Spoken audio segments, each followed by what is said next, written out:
아멘.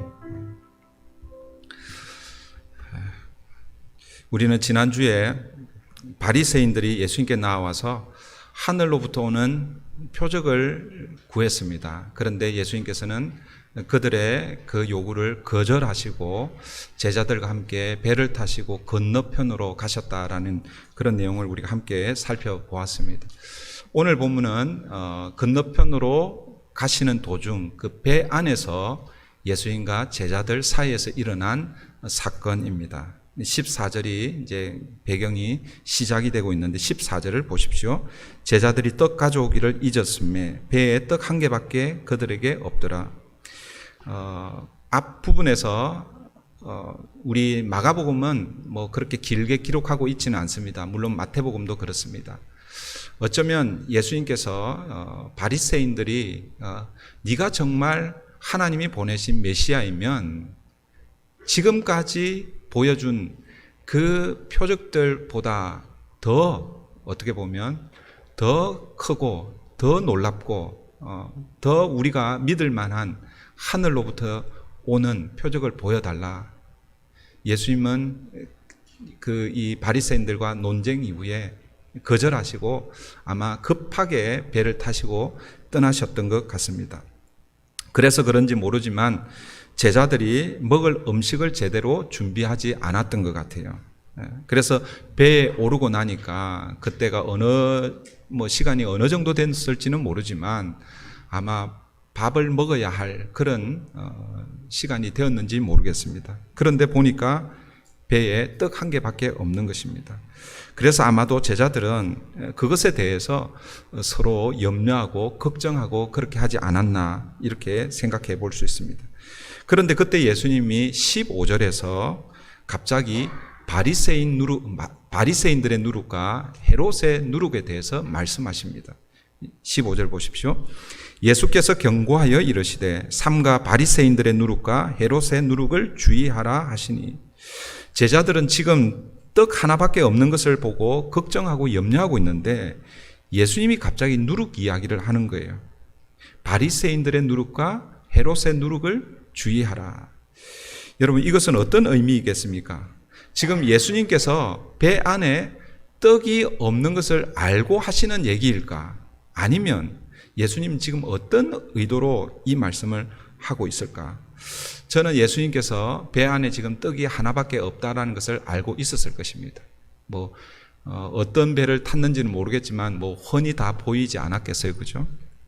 그리고 그 문제로 제자들이 염려하고 걱정하고 있는 것도 아마 예수님이 다 알고 있었을 것입니다.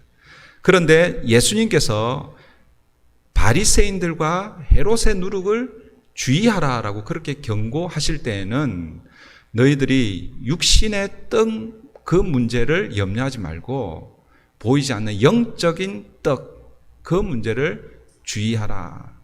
그것을 염려하라라고 이렇게 예수님이 말씀하지 않았나 생각할 수 있습니다. 그러면 이제 우리가 이렇게 질문해야 되겠죠. 왜 예수님이 바리새인들의 누룩과 헤롯의 누룩을 주의하라고 하셨을까? 먼저 이 누룩에 대해서 조금 이해할 필요가 있습니다. 근데 성경에 나오는 이 누룩에 대해서 이렇게 살펴보려면 굉장히 시간이 많이 걸려요. 근데 간단하게만 제가 소개를 하면, 누룩은 성경에서는 거의 대부분 부정적인 그런 개념으로 사용되고 있습니다. 그런데 이 누룩이 거의 다 부정적으로만 사용되는 것이 아니라 긍정적인 의미도 있다라는 것입니다. 그게 이제 예수님께서 마태복음 13장에서 천국 비유의 말씀을 하실 때에 누룩 비유를 하시죠. 근데 오늘 본문에서 예수님께서 누룩 이야기를 하셨는데, 오늘 본문에서는 바리새인들의 누룩과 헤롯의 누룩을 주의하라라고 그렇게 말씀했기 때문에 부정적으로 사용되었다라고 이렇게 이해하는 것이 좋을 것입니다. 그러니까 너희 안에 바리새인들의 누룩과 헤롯의 누룩이 무엇인지를 구별하고 그것들에게 빠지지 않도록 주의하라라고 그렇게 말씀하시는 것이죠. 그런데 여러분, 이 누룩이 긍정적으로 사용된 적이 있어요. 마태복음 13장 33절에서 예수님께서 천국 비유를 말씀하시는데 이 누룩을 가지고 말씀하십니다.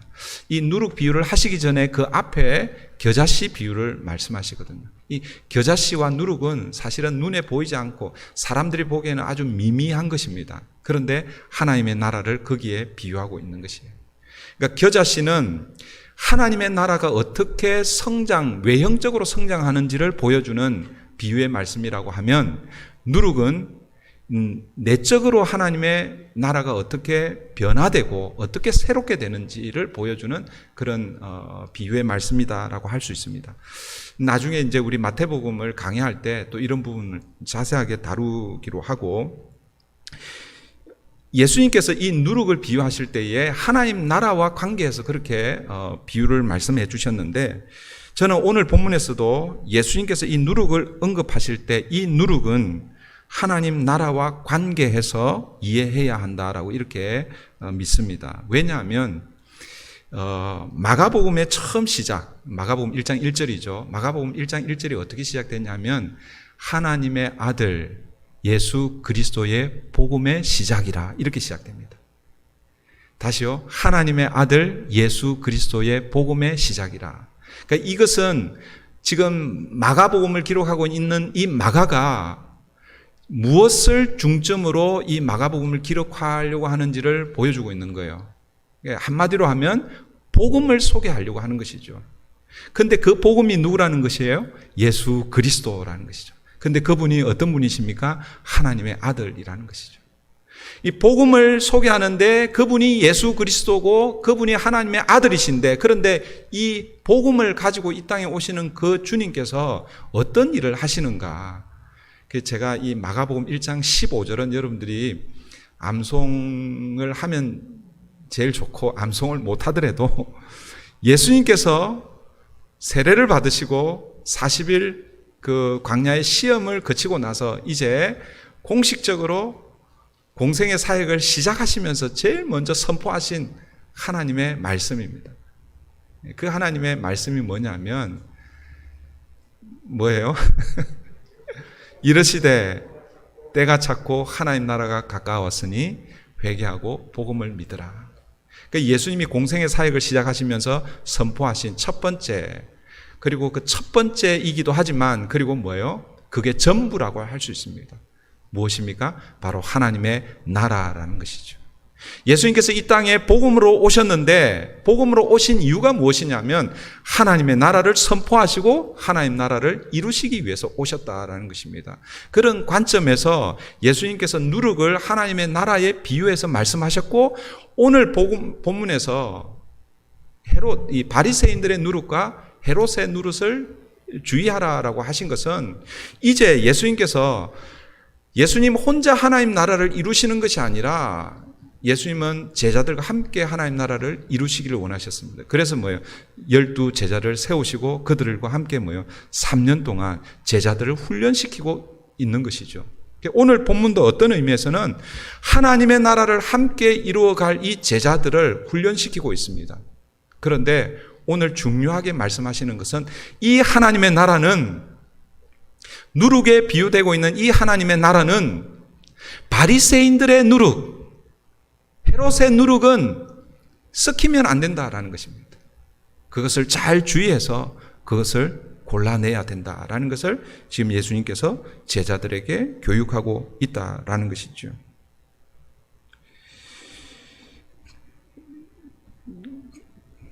그러면 이제 우리가 또 이런 질문을 해야 되겠죠. 그러면 예수님 지금 말씀하시고 있는 이 바리새인들의 누룩과 헤롯의 누룩이 도대체 무엇인가? 여러분 쉽게 아마 짐작하실 수 있을 것입니다. 다양하게 설명할 수는 있지만 첫 번째 이 바리새인들의 누룩은요, 예수님께서 직접적으로 이렇게 표현을 해주셨습니다. 누가복음 12장 1절입니다. 여러분 주보에 그 노트를 이렇게 해드렸는데, 누가복음 12장 1절에 보면 예수님께서 제자들에게 바리새인들의 누룩이 무엇인지를 직접적으로 이렇게 말씀하셨어요. 1절 그 하반절 보시면 예수께서 먼저 제자들에게 말씀하여 이르시되 바리새인들의 누룩 곧 외식을 주의하라. 그러니까 바리새인들의 누룩은 결국 뭐예요? 외식이라는 거예요. 외식. 물론 외식만 바리새인들의 누룩이 아닙니다. 근데 바리새인들의 누룩을 이렇게 요약하고 딱 요약해 보니까 뭐라는 거예요? 외식이라는 거예요. 그걸 다르게 표현하면 위선이라고 할 수 있겠죠. 바리새인들은요, 누구보다도 율법을 잘 지키는 사람들로 그렇게 알려져 있었죠. 율법을 사실은 생명처럼 지켰던 사람들이 이 바리새인들입니다. 그러니까 처음에 여러분 이 바리새인, 이 구약에는요 바리새인이라는 이 용어가 사실은 등장하지 않습니다. 여러분 구약에는 바리새파 혹은 뭐 신약에서 우리 사두개파도 마찬가지지만 이 바리새파라는 이 용어가 등장하지 않습니다. 이 용어가 언제 등장하냐면 한 BC 한 2세기쯤에 그렇게 등장합니다. 근데 2세기면 구약이지 않을까 이렇게 생각하는데 구약 성경이 어디에서 멈췄냐면 BC 4세기쯤에서 멈췄기 때문에 신구약 중간기 그 시대에 이제 바리새인 혹은 바리새파라는 이 용어가 등장하는데 이게 어디서부터 출발하냐면 이스라엘 백성들이 먼저 북이스라엘 아수르에게 망했잖아요. 그죠? 그리고 그 다음에 바벨론에게 망했습니다.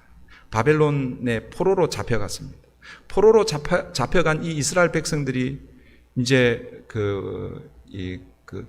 자기들을 돌아보는 거예요. 왜 우리나라가 망했는가?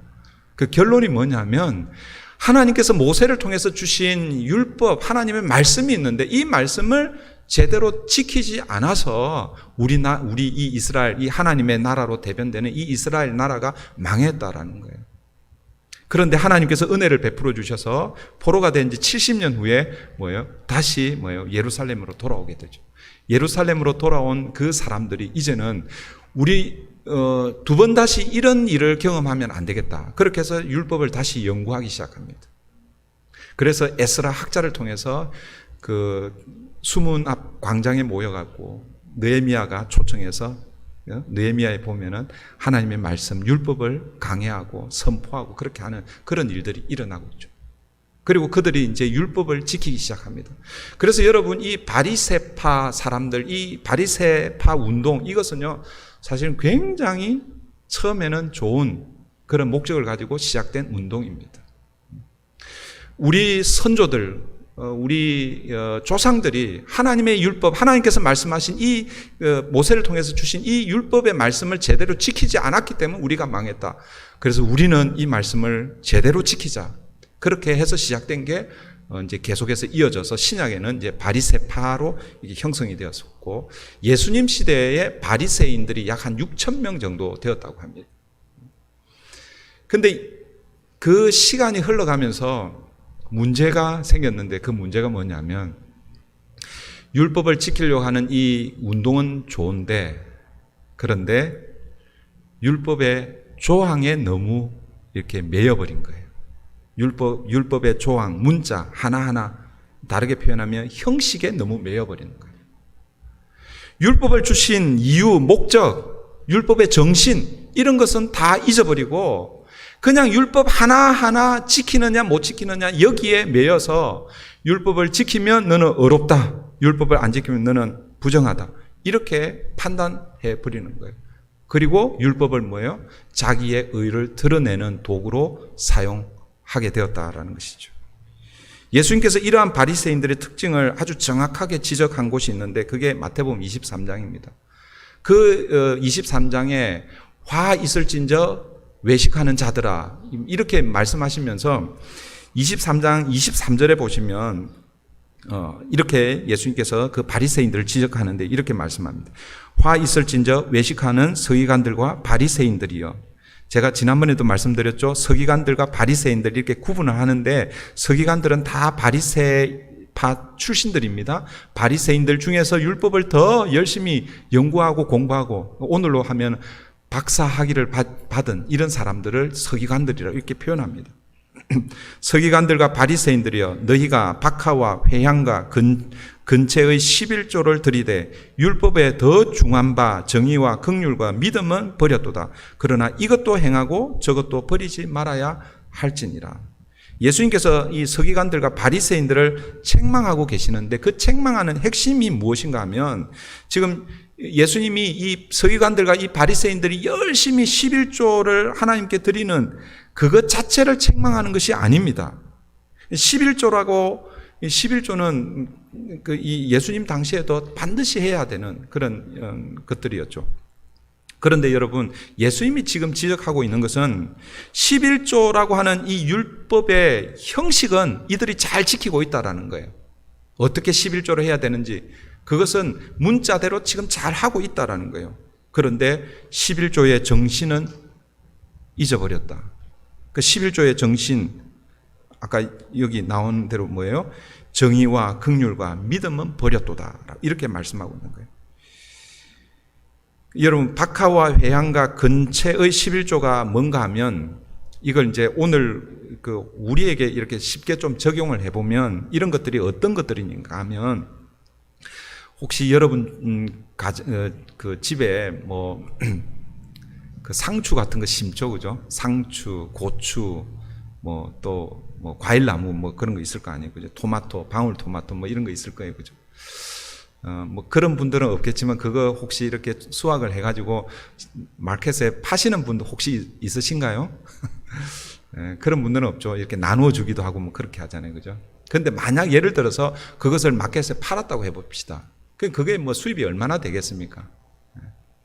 그런데 그것을 마켓에 안 팔아도 어쨌든 여러분들이 만약에 고추 혹은 상추 뭐 이걸 여러분들이 키우지 않으면 마켓에 가서 사서 먹어야 되잖아요, 그죠?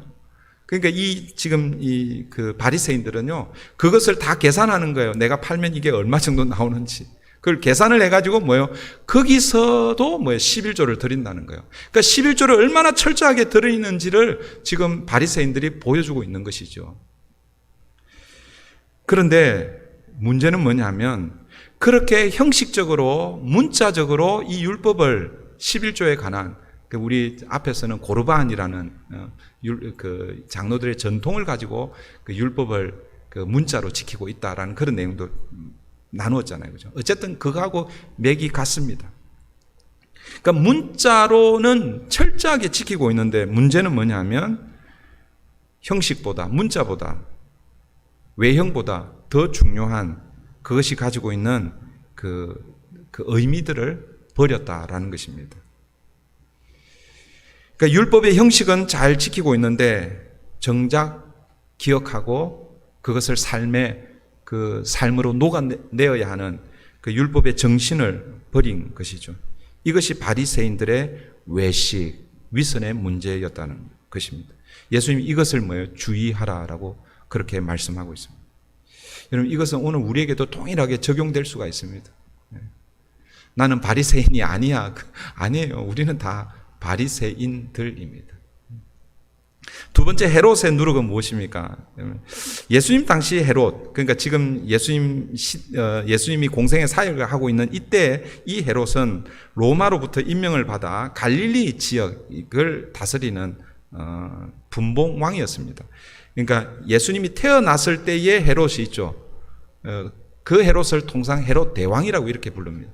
그러니까 성경에서는 그냥 헤롯이라고 얘기하지만 우리가 구분하기 위해서 헤롯 대왕이라고 부릅니다. 그러니까 예수님이 태어날 때의 헤롯은 팔레스타인 전체를 다스렸습니다. 그런데 그 헤롯 대왕은 죽고 나서 이 팔레스타인을 한 3등분, 4등분 정도로 이렇게 나누어서 이 헤롯의 3아들이 나누어서 그렇게 다스립니다. 그 중에 한 사람이 이제 헤롯 안디바, 오늘 본문에 예수님이 얘기하는 헤롯이라고 하는 그 헤롯입니다. 그리고 여러분 사도행전에 가면 또 여러 헤롯이 등장합니다. 그래서 성경에서 헤롯이 많이 등장합니다. 복음서를 읽다가 헤롯이 등장하는데 바울 시대 혹은 이제 예수님이 돌아가시고 나서 한참 시간이 지났는데 또 헤롯이 나오거든요. 그 복음서에 나오는 헤롯하고 그 헤롯하고는 같은 헤롯이 아닙니다. 성경에서 이 헤롯의 누룩에 대해서는 분명하게 말씀해주고 있지는 않습니다. 그런데 이 헤롯 대왕으로부터 시작된 이 헤롯 가문에 헤롯들의 공통점이 있습니다. 헤롯의 이름이 들어간 사람들의 공통점은 뭐냐면 그들이 다 탐욕이 많았다라는 것이죠. 그리고 또 권력욕도 있었다라는 거예요. 그러니까 원래 이 헤롯은 에돔 출신입니다. 그러니까 유대인 출신이 아니에요.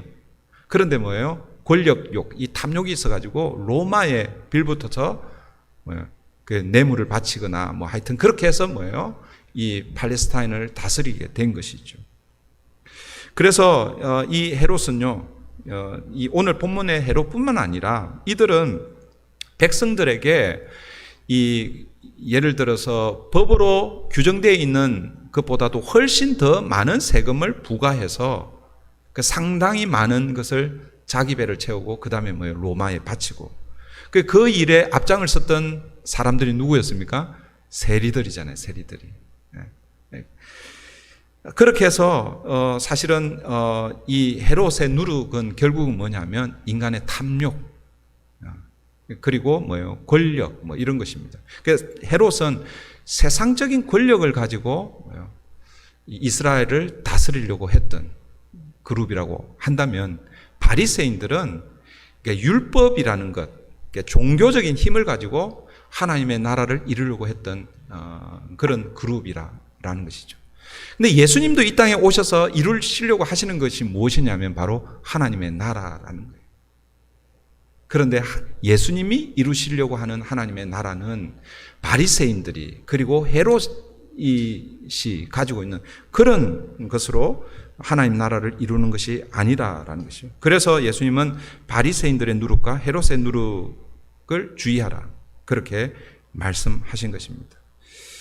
여러분 이것을 오늘 우리에게 적용해 보면 비록 불완전하지만 이 땅에 하나님 나라를 보여주어야 하는 하나님 나라의 모형이 바로 교회입니다. 다시요. 예수님께서 복음을 가지고 이 땅에 오셔서 하나님 나라를 시작하셨습니다. 그 하나님의 나라는 12 제자들을 통해서 개성이 되었고 12 제자들을 통해서 그들의 제자들 그리고 또 사도 바울을 통해서 이방까지 이렇게 뭐예요? 제자들의 제자들에 의해서 계속해서 뭐예요? 하나님 나라가 확장되고 그것을 오늘 우리는 교회라고 그렇게 부르는 것입니다. 그래서 오늘 이 땅의 교회는 불완전하지만 하나님의 나라를 이 세상 가운데 보여줘야 하는 그런 뭐예요? 그 목적이 있는 것이죠. 그러니까 그런 교회에 오늘 우리에게 적용을 해보면 바리새인들의 누룩과 그 바리새인들의 누룩은 결국 뭐예요? 율법주의, 형식주의, 위선, 그 외식 이런 것들이죠. 이런 것들을 교회가 주의해야 한다는 것입니다. 또 헤롯의 누룩은 세속주의 혹은 물질주의, 권력주의, 세상의 어떤 정치 세력과 결탁해서 교회를 하나님 나라를 이루려고 하는 이런 운동 이런 것들은 다 뭐예요? 헤롯의 누룩이다라는 것입니다. 한국에 죄송합니다 이런 얘기를 해서 한국에도 교회가 지금 하여튼 그런 운동을 지금 하고 있거든요. 그런 것들을 주의해야 한다라는 것입니다.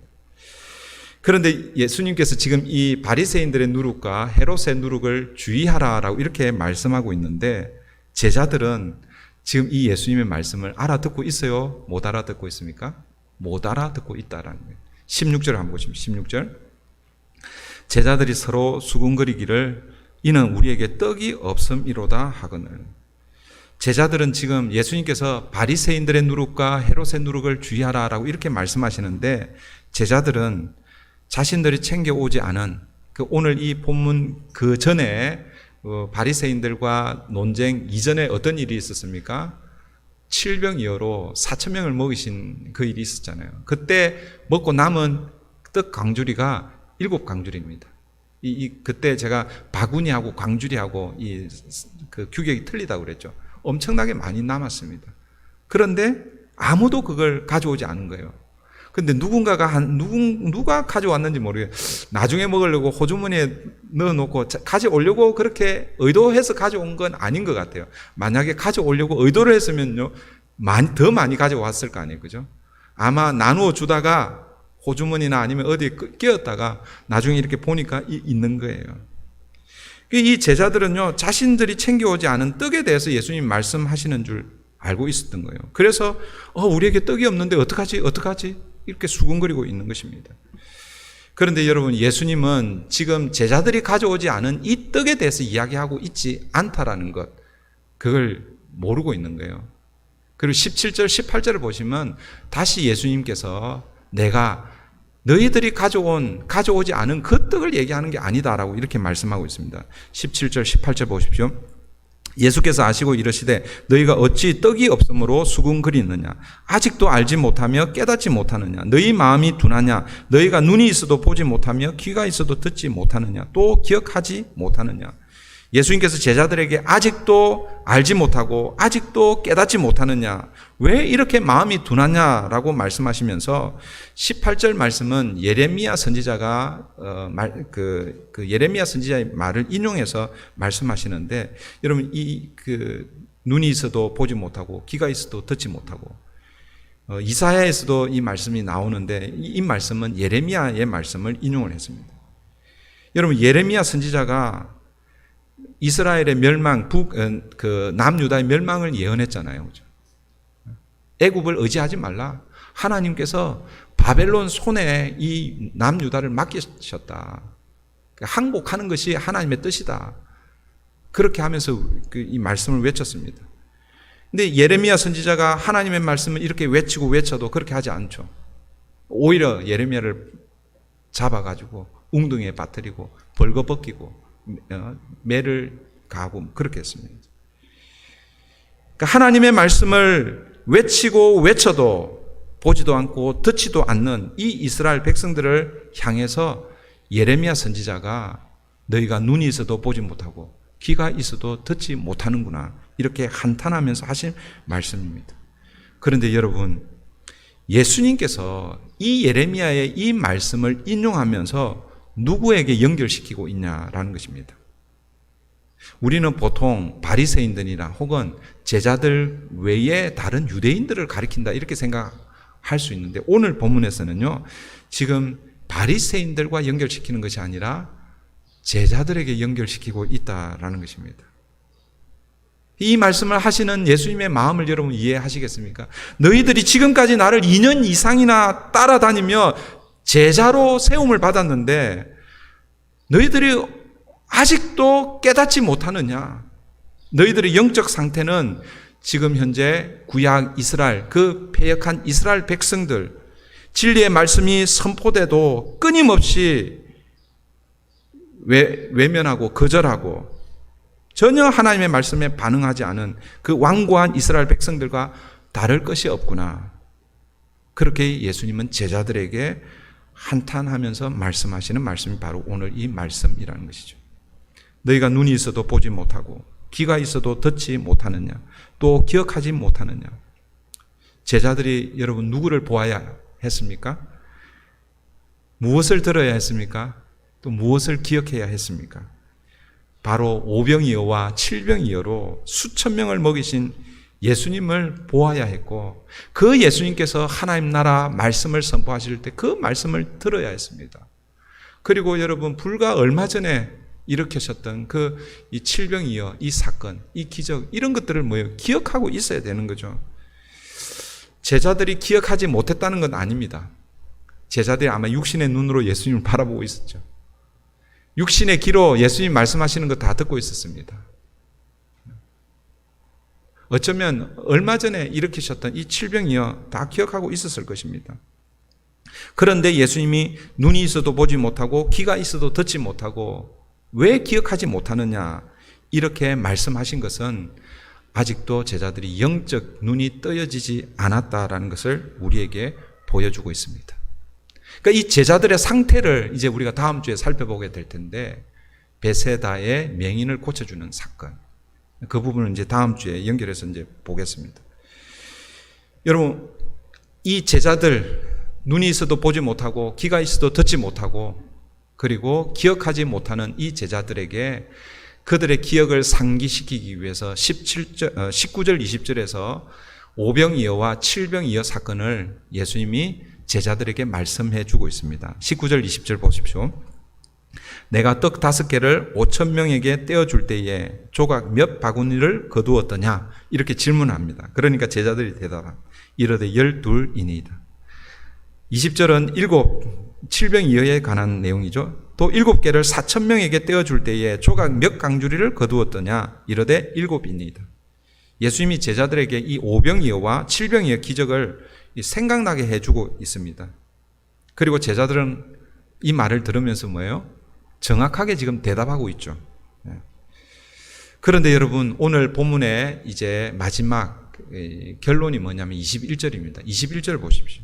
21절, 이르시되 아직도 깨닫지 못하느냐 하시니라. 제자들이 여러분 19절에서 오병이어와 관련해서 예수님께서 제자들에게 질문을 했습니다. 그런데 제자들이 정답을 말했습니까? 못 말했습니까? 정답을 말했잖아요.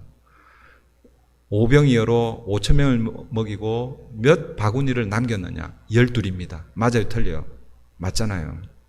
7병이어로 4,000명을 먹이고 몇 강주리를 남겼느냐? 7강주리입니다. 맞아요, 틀려요? 맞잖아요, 그죠? 그런데 여러분, 이렇게 말씀하시고 나서 예수님께서 21절에서 제자들에게 이렇게 말씀하시는 거예요. 이르시되 아직도 깨닫지 못하느냐?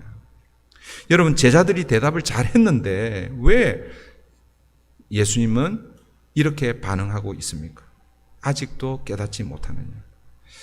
지금 제자들은요, 아직도 무엇을 깨닫지 못하고 있는가? 이걸 우리가 다시 한번 생각해 보아요.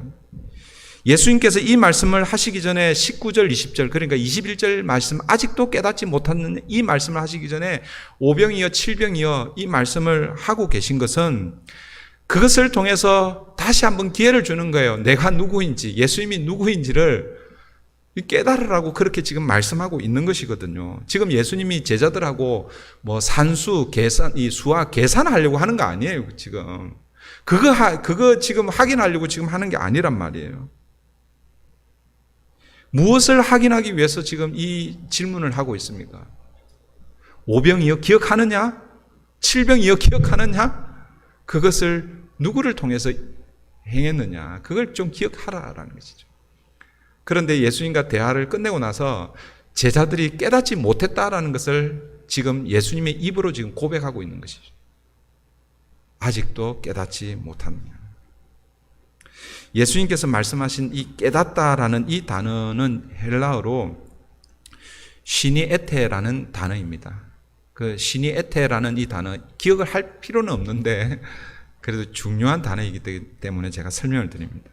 시니에테라는 단어의 원형이 시니에미입니다. 그러니까 이 단어의 뜻이 뭐냐면 어떤 의견이나 생각을 함께 공유하다 이런 것입니다. 그 다음에 또 다른 의미는 뭐냐면 전쟁터에 사람을 함께 보내다 이런 뜻입니다. 여러분, 전쟁터에 사람을 함께 보내는 이유가 무엇이겠어요? 그 전쟁의 상황을 뭐예요? 함께 보고 오라는 것이죠. 그 전쟁의 형편이 어떤지 깨닫고 오라라는 그런 의미로 볼 수가 있습니다. 그러므로 이 수니에미라는 이 단어를 가지고 오늘 본문을 좀 의역을 하면 이렇게 의역을 할 수 있습니다. 너희는 아직도 나와 함께 보내졌는데, 함께 어디에 보내졌습니까? 세상에 보내졌잖아요. 이 세상은 영적 전쟁터입니다. 아버지께서 나를 보냈고 내가 너희들을 불러서 이제 너희도 내가 세상에 보냈잖아요. 예수님께서 12 제자들을 둘씩 해서 세상에 보냈잖아요. 지금 예수님과 제자들이 함께 뭐예요? 어디에? 영적 전쟁터에 보내졌다라는 것입니다. 그런데 제자들이 아직도 깨닫지 못하고 있다라는 것입니다. 너희는 아직도 나와 함께 2년 이상을 함께 하고 있는데 나를 아직도 알지 못하느냐?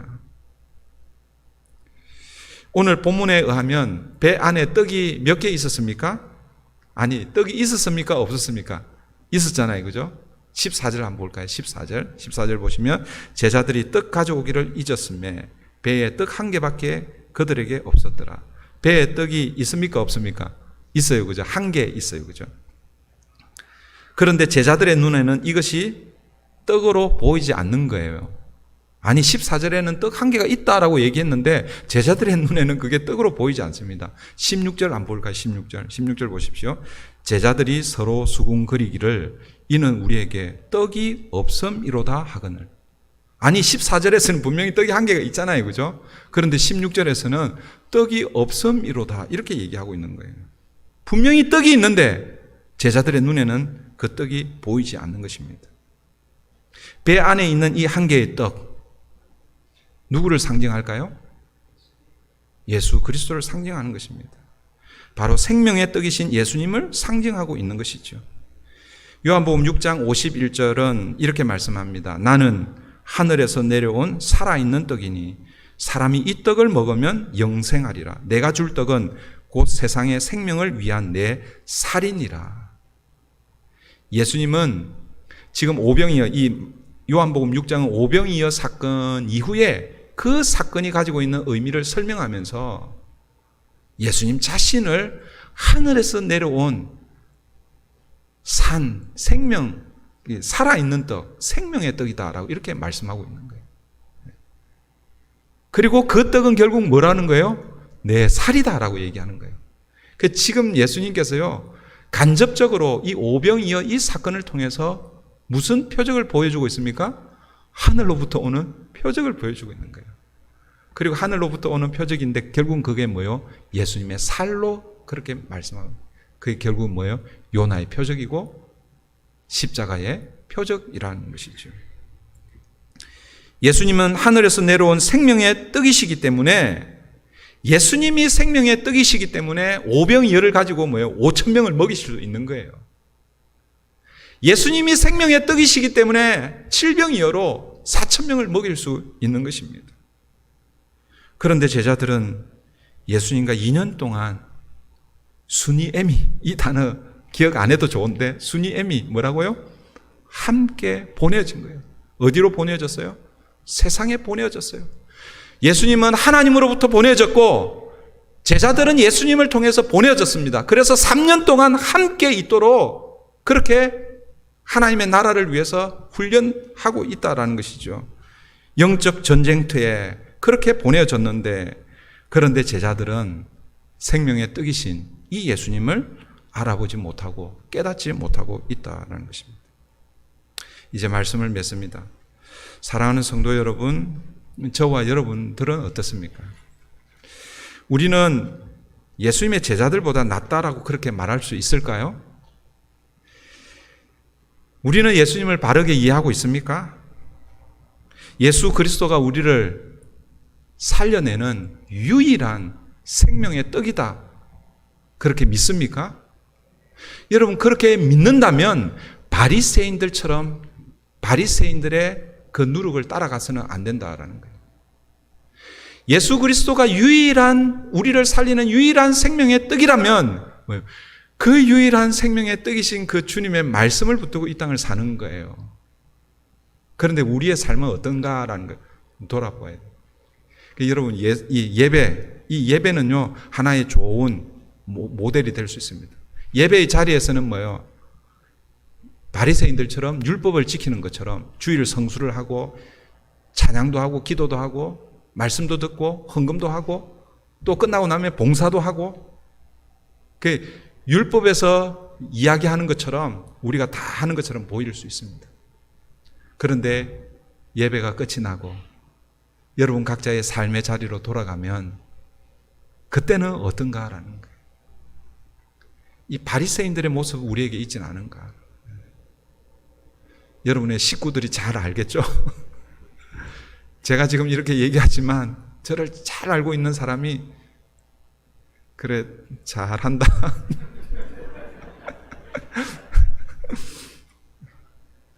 우리는요, 사실은 다 바리새인들입니다.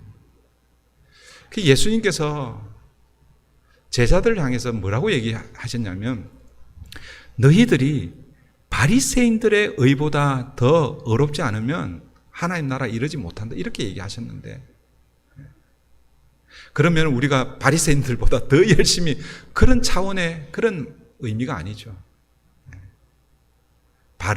이 바리새인들의 누룩을 붙드는 것이 아니라 참 생명 대신 예수 그리스도의 누룩을 붙들라라는 것이죠. 마찬가지로 헤롯의 누룩도 마찬가지입니다. 여러분, 물질이 중요하지 않다라고 말씀드리는 게 아니에요. 물질이 중요합니다. 그런데 우리의 마음이 어디에 가 있는지, 이 시대의 최고의 하나님과 필적할 만한 것은 다름 아닌 물질입니다. 그래서 예수님께서 물질과 하나님을 겸하여 섬길 수 없다라고 그렇게 말씀하셨죠. 우리 안에 바리새인들의 누룩이 없는지, 헤롯의 누룩이 없는지 우리는 돌아보아야 할 것입니다. 그리고 우리가 붙들어야 할 유일한 누룩은 생명의 떡이신 예수 그리스도입니다. 사랑하는 성도 여러분, 오늘도 우리를 살려내는 생명의 떡이신 예수 그리스도, 그분을 붙들고 이 땅을 사는 저와 여러분 되기를 바랍니다. 기도하겠습니다. 말씀을 생각하며 우리 함께 기도하십시다.